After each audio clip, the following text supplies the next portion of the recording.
şeytan gelmeyi nefsi pek murduyor, nefsi çıkap bilmey.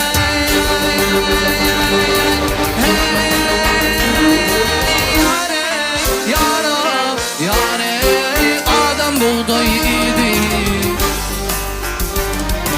Son için Allah arkamı bu dünyaya koydu. Ertir namaz paralı gelir to adamdan vali.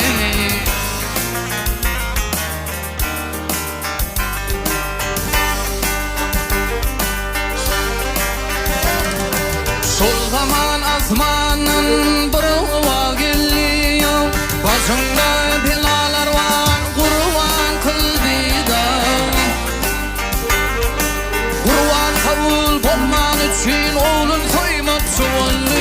Öyle namaz paralı arayım halillan vali.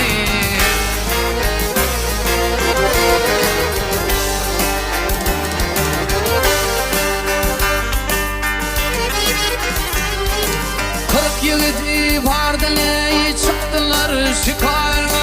Şikarda kisteyip girdiler deryana. Öğrenlerini bağladılar, attılar gerdan.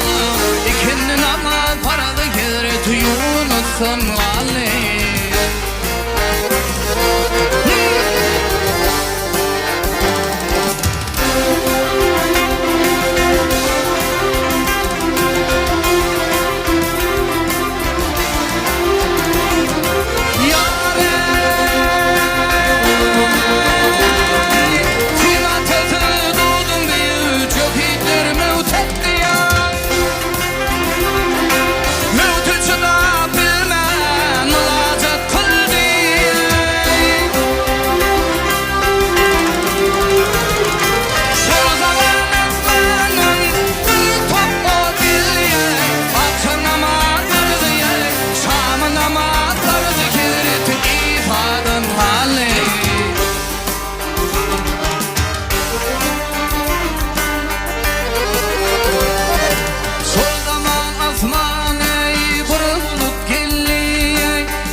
Yağmur yağar